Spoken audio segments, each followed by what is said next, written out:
Assalamualaikum warahmatullahi wabarakatuh. Kembali saya hadir di hadapan Anda untuk menyampaikan firman-firman ilahi yang bersumber dari Al-Quranul Karim.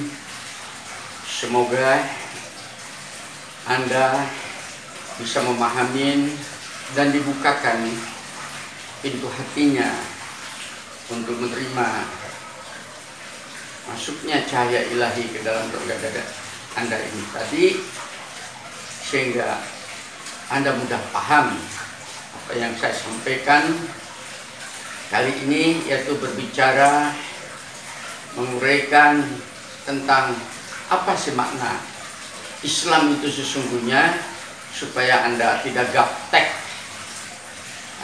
di dalam menerima informasi dan lambat di dalam mengabsorpsi informasi. Kebahagiaan, rahmat Allah dan bimbingan Allah tergantung kepada ketersediaan Anda untuk menerima bimbingannya. Mari kita dengarkan bersama, senyampang kita melihat pemandangan alam raya ini supaya hati Anda tersentuh secara utuh. Silahkan menyimak. Mari kita bahas bagaimana kita hendaknya menyikapin atau memahamin apa yang dinamakan Islam secara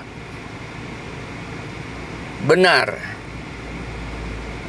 Karena ada kata-kata udkhulu fisilmi kaffah, hendaknya kalian masuk menerima Islam secara kafah, totalitas, terintegrasi satu dengan lain menjadi sebuah kesatuan yang utuh.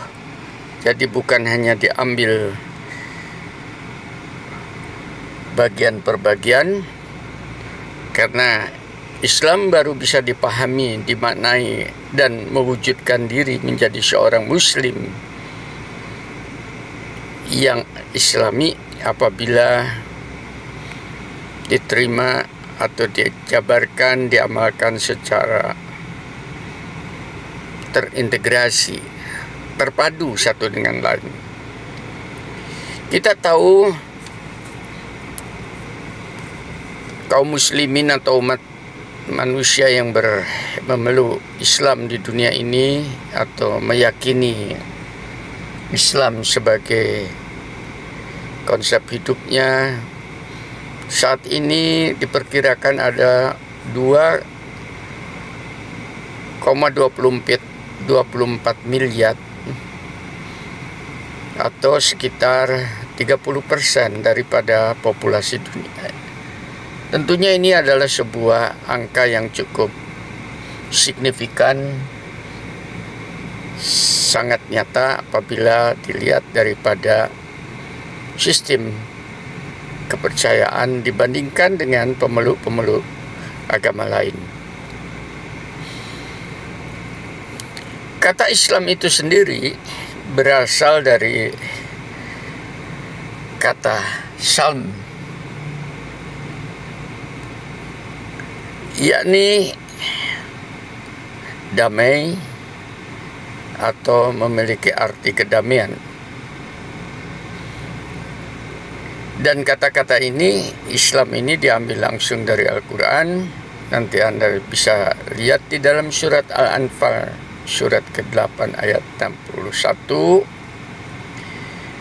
Di situ dikatakan wa in janahu lis-salmi.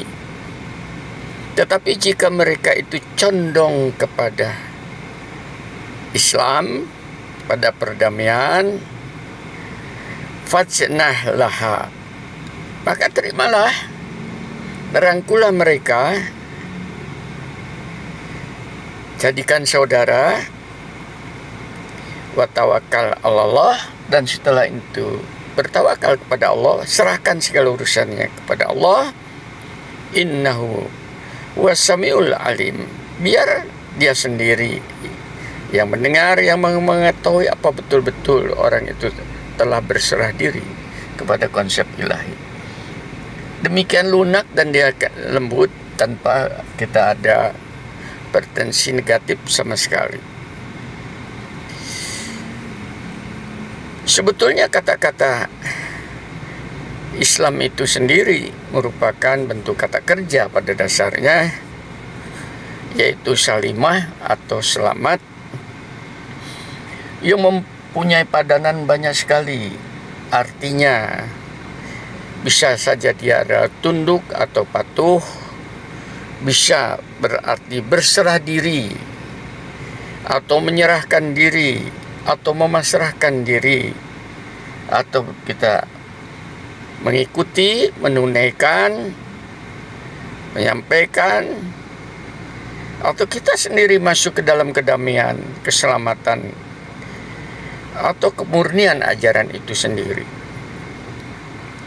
Semua istilah-istilah yang saya sebutkan itu merupakan padanan kata-kata Islam, yaitu berhubungan dengan keselamatan, kedamaian, kesejahteraan hidup.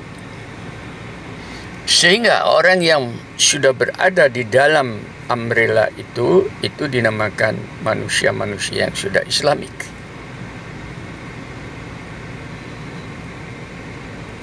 Timbul pertanyaan sekarang,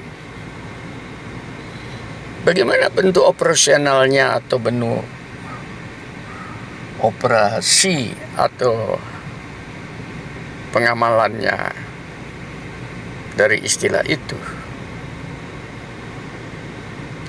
Tentu saja penyerahan diri di sini atau ketundukan ini, karena ini berasal daripada Quran, maka konotasinya adalah berserah diri, ketundukan kepada konsep-konsep ketuhanan, konsep-konsep ilahi. Tentunya ke sana, terhadap aturan-aturan, terhadap himbauan-himbauan, terhadap peringatan-peringatan, terhadap sindiran-sindiran, terhadap harapan-harapan dan seterusnya yang banyak sekali di dalam Al-Quran dijabarkan.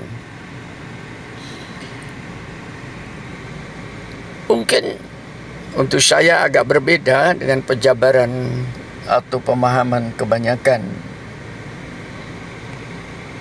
Para ustadz menyampaikan yang sifatnya tunduk kepada Al-Quran itu sifatnya adalah fatalistik dan sifatnya doktrin. Bahkan sampai ada yang mengatakan bahwasanya Quran itu tidak bisa ditafsirkan oleh sembarang orang, bahwa hanya orang-orang tertentu yang diperkenankan untuk bisa memahami Al-Quran. Saya agak berbeda.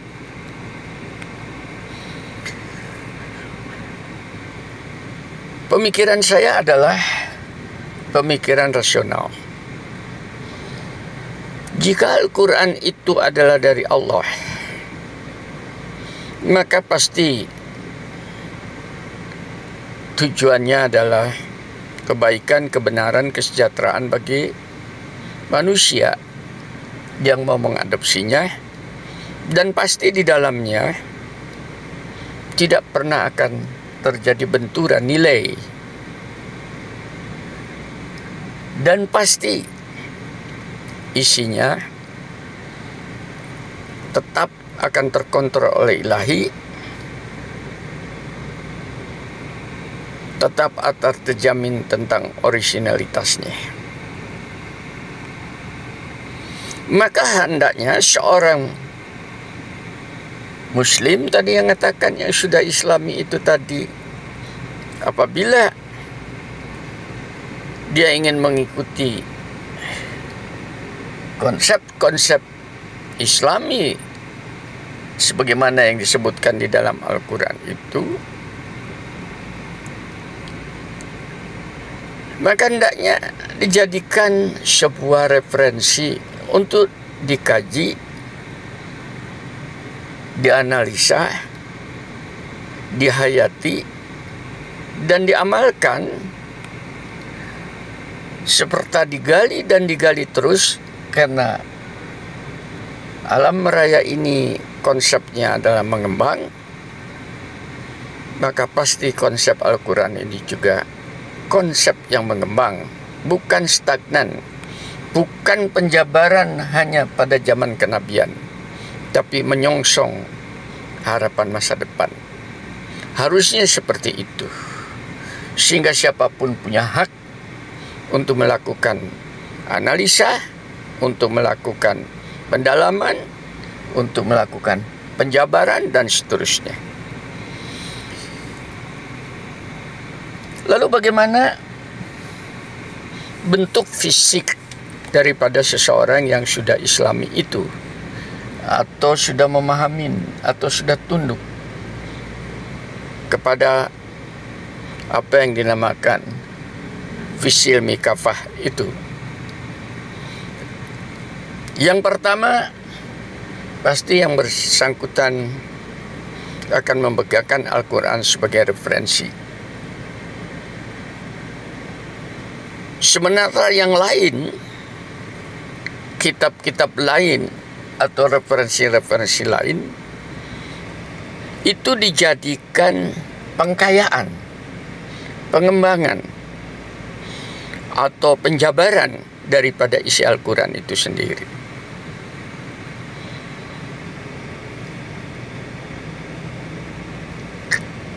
Sekalipun Al-Quran itu ayatnya hanya sekitar 6.300 sekian ayat, akan tetapi setiap ayat di dalam Al-Quran itu,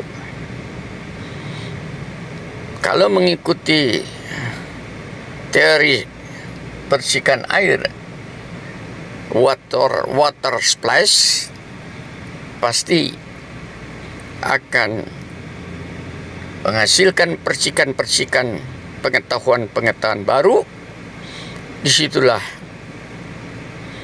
pengkayaan tentang Al-Quran sebagai sebuah referensi hidup akan terjadi.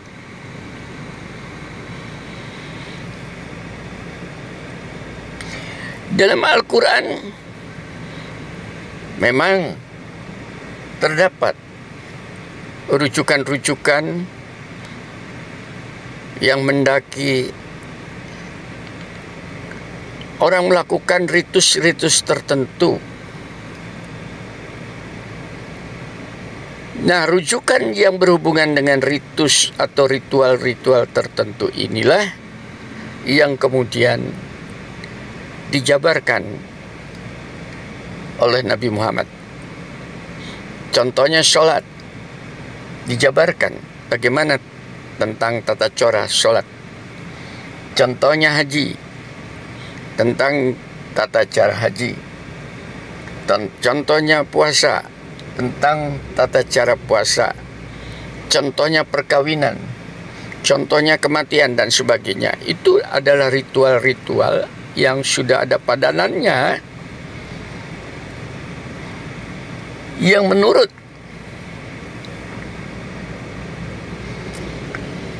para fuqaha kita tidak diperkenankan untuk mengembangkan paket yang sudah ada. Contohnya itu tadi. Kenapa? Agar supaya terjadi originalitas, tidak terjadi penyimpangan. Contohnya tata cara sholat. Sudah ada kaidah-kaidah yang baku, ya kita ikutin. Namun tidak semua kandungan Al-Quran itu tadi terjabarkan oleh misi kenabian pada saat Rasul hidup, karena bukan zamannya atau belum tiba saatnya. Hal ini Anda bisa pelajari khususnya menyangkut ilmu-ilmu pengetahuan yang berhubungan dengan alam raya, dengan masalah-masalah sosial. Tidak semuanya ada contoh kenabiannya. Dengan kata lain, manusia diperkenankan untuk melakukan eksplorasi, interpretasi, perluasan dari Al-Quran itu tadi, maka terjadilah pengkayaan pada zamannya.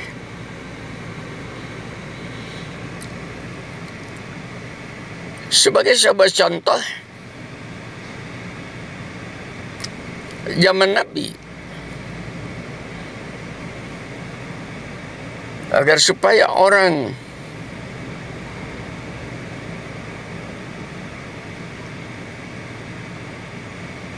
itu mengerti kandungan Al-Quran, maka metode pendidiknya adalah hafalan. Dihafal supaya tidak hilang.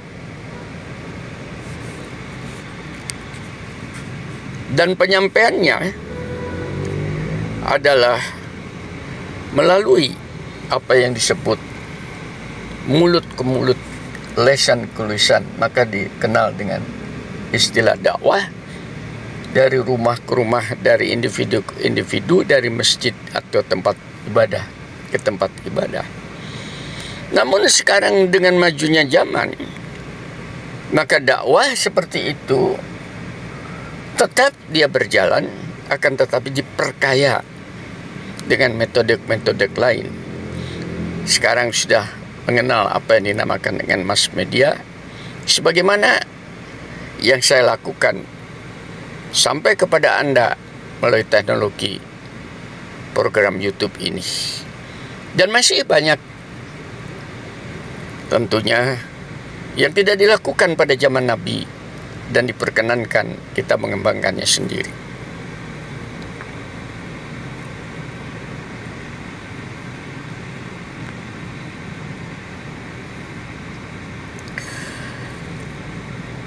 Yang ketiga, bentuk fisiknya daripada Islam itu sendiri, yakni di dalamnya menerangkan tentang hukum-hukum alam yang kita kenal sebagai sunnatullah. Sekalipun hukum-hukum alam itu sifatnya adalah pokok-pokoknya, tapi hampir seluruh kaidah alamiah ini sudah disampaikan atau belum tersampaikan melalui firman Tuhan.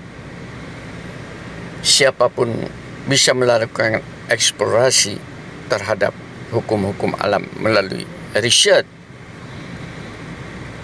Nah, seorang yang dikatakan Islami atau sudah memahami tentang Islam, apabila dia menyadari bahwa dirinya adalah hanya bagian kecil daripada alam raya ini, maka dia harus mempertahankan, harus memurnikan, harus menjaga kelestarian hukum-hukum alam. Maka seorang yang Islami tidak akan pernah melakukan perusakan terhadap lingkungan hidupnya dan alam raya pada umumnya. Selain hukum-hukum alam, ada hukum-hukum sosial yang dibangun oleh dirinya, oleh masyarakatnya, oleh dirinya mungkin dalam keluarganya, masyarakat kecil di dalam bertetangga, berinteraksi dengan sesama, dan masyarakat besar tentunya adalah hukum sosial berbangsa, bernegara, serta berinteraksi secara luas, hidup berdampingan dengan bangsa-bangsa lain, sekalipun berbeda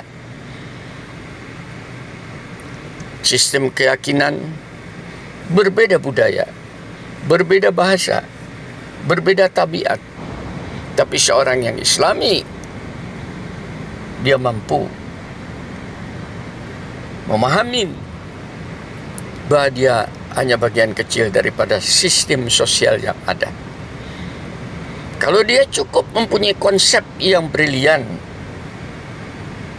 maka dia hendaknya berusaha untuk memperbaiki sistem-sistem sosial yang belum benar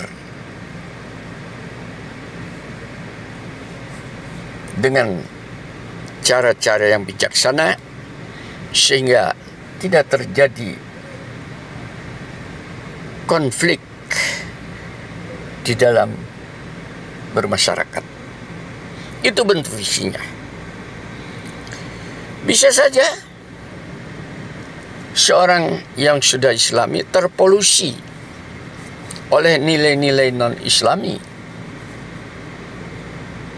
dan ini sangat banyak di dalam masyarakat. Sekalipun masyarakat sampai 2,24 miliar itu tadi populasinya di dunia, tapi berapa persen dari mereka itu yang betul-betul secara istiqomah, konsisten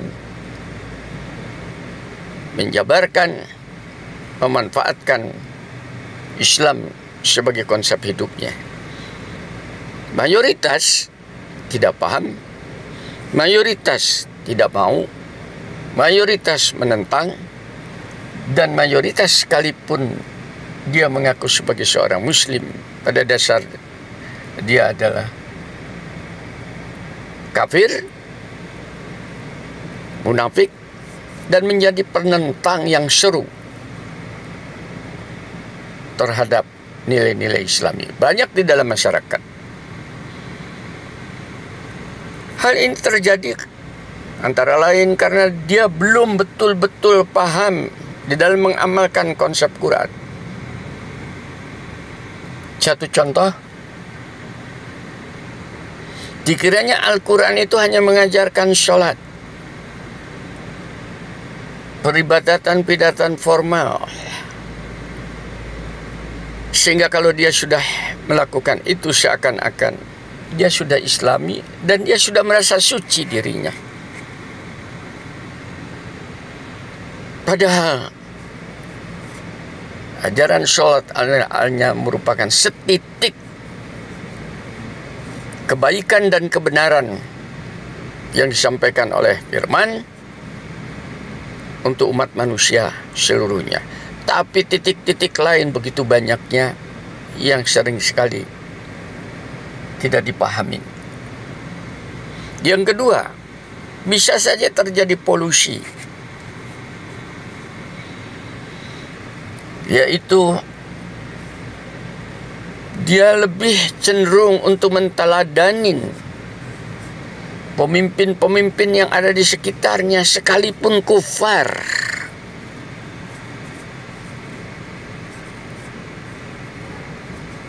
Karena era kenabian dianggapnya sudah lewat, sudah ribuan tahun yang lalu, dan dia tidak merasa sentuhannya, maka secara faktual dia akan lebih tertarik kepada yang ada di sekitar dirinya. Maka terjadi pengkultusan yang bukan main, dan terjadi perpecahan di antara umat itu sendiri karena mereka bukan mengikuti keteladanan kebenaran kenabian, tapi mengikuti keteladanan ajakan kepentingan sesaat. Apa itu yang namanya materi? Apa itu yang kedudukan? Atau harapan-harapan lain, yaitu yang disebut dengan kemuliaan-kemuliaan yang sifatnya adalah relatif atas dasar persepsi dirinya. Dan polusi lainnya adalah banyak di antara umat Islam sendiri itu yang menjadi perusak alam raya ini. Hukum-hukum alam dirusak. Bukanlah proyek-proyek lahan, pertambangan, kehutanan. Seorang bisa memiliki hak guna usaha itu sampai ratusan ribu hektar untuk melakukan eksplorasi dan eksploitasi lahan itu tadi, tanpa mereka melakukan pendekatan hukum-hukum alam di dalamnya. Maka terjadi kerusakan yang hebat. Apa itu kebakaran? Apakah itu yang dinamakan banjir? Apa itu yang dinamakan kelaparan?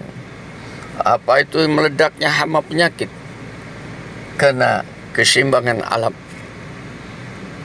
dirusak oleh kebodohan, ketamakannya, yang menjadi ciri bahwa yang bersangkutan itu adalah seorang muslim yang non-islami.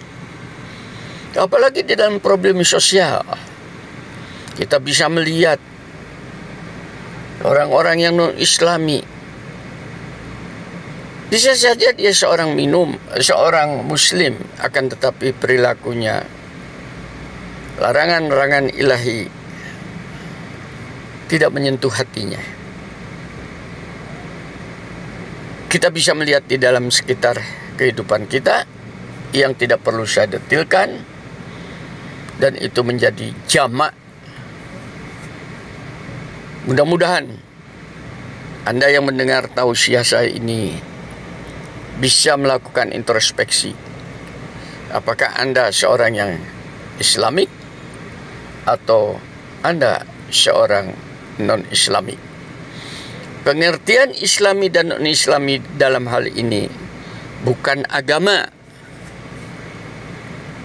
akan tetapi value, nilai. Mereka yang betul-betul mengikuti konsep-konsep ilahi di dalam hidupnya, baik mikro, meso, makronya, siapapun Anda, tidak memandang agama apapun, sistem kepercayaan apapun, maka Anda dikata sebagai seorang yang sudah Islamik. Sebaliknya, bagi mereka siapapun orangnya, sekalipun mengaku dirinya Muslim, apabila dalam sisi mikro, meso, makro, sosial, dan kehidupan kesehariannya tidak menunjukkan nilai-nilai Islamik, maka Anda termasuk orang yang non-Islamik. Islam Anda hanya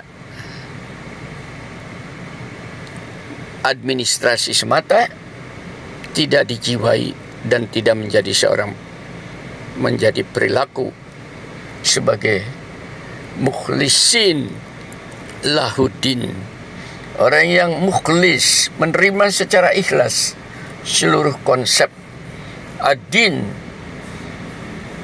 petunjuk Tuhan ini. Mudah-mudahan Anda dan saya